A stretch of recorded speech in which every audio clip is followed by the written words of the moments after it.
So Valmiki research centre యొక్క ముఖ్య లక్ష్యం ఏంటంటే రామాయణాన్ని ఒక కేస్ స్టడీగా తీసుకొని, రామాయణాన్ని ఒక పరిశోధన అంశంగా తీసుకునేసి పిల్లలలో విలువలతో కూడిన విద్యని, ఆలోచన దృక్పథాన్ని, మానవత్వపు పరిమళాలని ఇవి మనం నింపగలగాలి. సమాజానికి రామాయణం కేవలం ఒక శాస్త్రం కాదు, ఇతిహాసం కాదు. నువ్వు నేర్చుకుంటానంటే నీకు ఏదైనా నేర్పించే సర్వమానవ శిక్షణా శాస్త్రము. అన్ని కోణాలని అందరికీ, నీకు నాకు, పెద్దవాడికి చిన్నవాడికి, స్త్రీకి పురుషుడికి, ధన్యవంతుడికి దరిద్రుడికి అందరికీ నేర్పించేది. అందరికీ ఏమేమి నేర్పించాలో అందరికీ నేర్పిస్తుంది, అన్నీ నేర్పిస్తుంది. ఇది రామాయణం అంటే అని చెప్పటం మన వాల్మీకి రీసెర్చ్ సెంటర్ యొక్క ముఖ్య ఉద్దేశం. దానికి మీలాంటి వారి సహకారం, ఎస్పెషలీ నేషనల్ సాంస్క్రిట్ యూనివర్సిటీ వారు మనతో కలిసి పనిచేయటానికి అఫిలియేషన్ వైపు కూడా నడుస్తున్నాం అన్నమాట వారితో. సో అది ఒక మంచి సైన్ మాకు. ఖచ్చితంగా. అండ్ ఇప్పుడు చాలా అవసరం కూడా ఉందండి మీరు ఏదైతే చేస్తున్నారో. ఎందుకంటే రామాయణం అందరికీ ఖచ్చితంగా, రాముడు లేని ఇల్లు మన దగ్గర లేదు, రాముడి గురించి మాట్లాడకుండా ఎవరు ఉండరు. బట్ ఏంటి అంటే మీరు అన్నట్టుగా అనేక వక్రభాష్యాలు వచ్చాయి. రామాయణంలో ఇది జరిగింది అది జరిగింది అని చెప్పేసి ఎంతసేపు ఆ నెగిటివిటీని చాలా స్ప్రెడ్ చేశారు. స్ప్రెడ్ చేయడం ద్వారా ఏంటి అంటే మన ఇంట్లోనే మనమే ఇది నిజమా అది నిజమా తెలుసుకోలేనటువంటి స్థితిలోకి వెళ్ళినటువంటి రోజులు ఇవి. సో ఎప్పుడైతే మీరు రీసెర్చ్ అనేది మొదలవుద్దో, ఎప్పుడైతే పిల్లల లోపలికి వెళ్తుందో లాజికల్ థింకింగ్ కూడా వస్తుంది అడిగి. అంటే రాముడు ఓకే కానీ రాముడిలా ఎలా బ్రతకాలి, ఎందుకు బ్రతకాలి అనే విషయం కూడా చాలా క్లియర్గా అర్థమవుతుంది. దానికి నిజంగా అవసరం ఉంది ఈరోజు మీరు చేస్తున్న పని. అండ్ వన్ మోర్ థింగ్, మిమ్మల్ని చూసినప్పుడల్లా చాలా మంది కామెంట్స్ రూపంలో అడుగుతూ ఉంటారు ఏంటి అంటే గతంలో రాసినటువంటి పుస్తకాల గురించి మాకు ఎక్కడ దొరుకుతాయని చెప్పేసి. దాంతోపాటుగా పుస్తకాలు పెరిగిపోతూ ఉన్నాయి, వారు రాస్తూ ఉన్నారు మన కోసం. అండ్ ఆ రోజు రామాయణ శంఖారావం జరిగినప్పుడు కూడా వైదేహి అనే బుక్ కూడా లాంచ్ అయింది. దాని గురించి and at the same time అది కావాలి అనుకున్న వాళ్ళకు ఎక్కడ తీసుకోవచ్చు? వైదేహి అన్న పుస్తకం ఎందుకు లాంచ్ చేశామంటే, ఇప్పుడు మీరు అన్నారు కదా వక్రభాష్యాలు అని, రామాయణం మీద ఒక విమర్శ కొందరు జనరేట్ చేశారు. ఏంటి అది అంటే, వాల్మీకి రామాయణాన్ని చదవకుండా దాని తర్వాత ఎవరెవరో వాళ్ళ అంశాలని వాళ్ళు సృష్టించిన రామాయణాలు లాంటి వాటిని చదివి, రామాయణం స్త్రీలను అణగదొక్కటానికి రాసిన గ్రంథము, రామాయణంలో స్త్రీ వివక్ష ఎక్కువ ఉంది అని మాట్లాడుతూ చాలామంది చాలా పుస్తకాలు రాశారు. అయితే మేమేం చేసామనంటే, ఇది రామాయణం చదివిన తర్వాత వచ్చేది కాదు. రామాయణానికి ఒక వక్ర భాష్యాన్ని ఇవ్వటం కోసము, రామాయణం తెలియకుండా రాసిన భాష్యాలు కదా, మనం వాల్మీకి రామాయణాన్ని యథాతథంగా ప్రజెంట్ చేస్తూ ఈ విమర్శలకు సమాధానం ఇద్దాము అని అలాంటి పుస్తకాలన్నింటినీ ఒక చోటికి చేర్చి వాటిలోని ఉన్న విమర్శలన్నింటినీ ఒక చోటికి తీసుకుని, ఏంటి విమర్శ, ఈ విమర్శకు వాల్మీకి రామాయణంలో ఏముంది అన్న పరిశోధన చేసి, రామాయణంలో ఉన్న అన్ని స్త్రీ పాత్రలని, సీతమ్మ అనండి, మండోదర అవనివ్వండి, తార అవనివ్వండి, సుమిత్ర అవనివ్వండి, కైకేయి అవనివ్వండి, కౌసల్య అవనివ్వండి, త్రిజట అవనివ్వండి, స్వయంప్రభ, ధ్యానమాలిని, ఇలా చిన్న క్యారెక్టర్స్తో సహా ప్రతి క్యారెక్టర్ని తీసుకునేసి అసలు వాల్మీకి రామాయణంలో ఏముంది, ఆ క్యారెక్టర్ యొక్క ఔన్నత్యం ఏంటి, ఆ క్యారెక్టర్ని ఎవరన్నా అనగదొక్కారా, ఆ క్యారెక్టర్ మనకి ఏం చెప్పాలన్న ప్రయత్నం చేస్తోంది అని వైదేహి అన్న పుస్తకాన్ని మనం తీసుకురావడం జరిగింది. ఆ వైదేహి అన్న పేరు కూడా ఎందుకు పెట్టామనంటే, వైదేహి అంటే దేహం మీద మోహం కలిగిన వాళ్ళని వైదేహి అని అంటామన్నమాట. అంటే శరీరం మీద అంత అటాచ్మెంట్ ఉండదు. ఒక తల్లి పిల్లాడికి జన్మని ఎప్పుడు ఇవ్వగలుగుతుందంటే, ఒక పురుషుడు ఇవ్వగలుగుతాడు జన్మని, భయపడతాడు.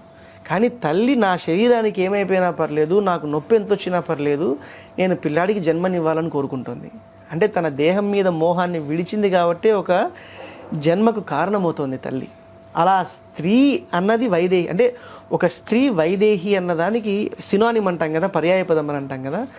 అంత గొప్ప చరిత్ర ఉన్న భారతదేశానికి, అలాంటి గొప్ప స్త్రీమూర్తులు ఉన్న భారతదేశానికి ఏ పేరు పెడితే బాగుంటుంది అంటే, వైదేహిని మించిన మంచి పేరు మాకు అనిపించలేదన్నమాట, గొప్ప పేరు మాకు అనిపించలేదన్నమాట. అందుకే మేమేం పెట్టామంటే వైదేహి అంటే సీతమ్మ పేరే.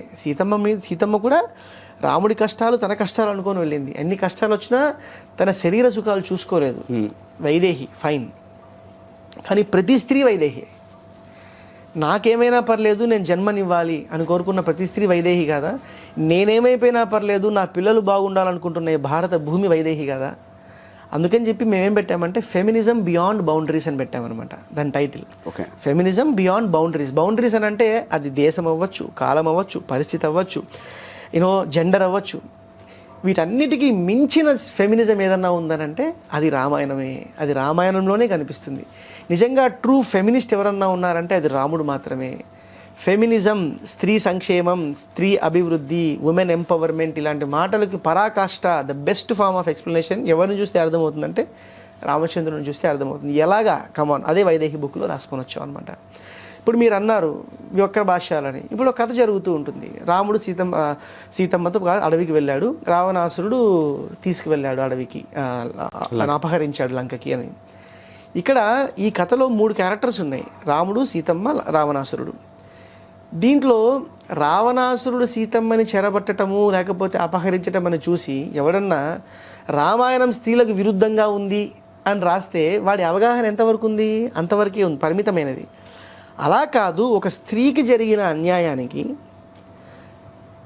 మనుషులు కాదు వానరులను సైతం అందరినీ తీసుకెళ్ళి ఒక క్రమశిక్షణతో నడిపించి ఆ సువర్ణ లంక, అభేద్యమైన లంకని మొత్తం నేల కరిపించి ఆ స్త్రీకి విముక్తి కలిగించిన ఒక నాయకుడు ఉన్నాడు అని అర్థం చేసుకున్నవాడు. ఇది సమగ్రమైన ఆలోచన, సమగ్రమైన విశ్లేషణ.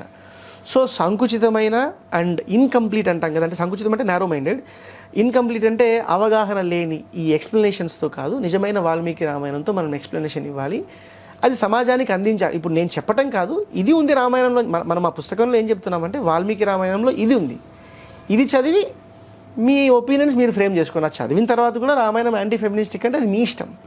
I'm not selling that you agree that Ramayana is a pro-feministic document. Yes. I am saying that this is what is in Valmiki Ramayana. ఇది నువ్వు చదివి నీ అభిప్రాయం ఏదన్నదో అప్పుడు చెప్పు, అంతే తప్ప సగం సగం తెలుసుకునేసి మా నాన్న పొద్దున్న లేచిన వెంటనే ప్యాంట్ షర్ట్ వేసుకునేసి పోలీస్ డ్రెస్సులో బయటికి వెళ్తాడు కదా అని చెప్పేసి మా నాన్న హూ ఈజ్ యువర్ నాన్న అంటే పోలీస్ కాదు కదా. My father is somebody else, he's job is police. ఇది ఎప్పుడు నీకు అర్థమవుతుంది?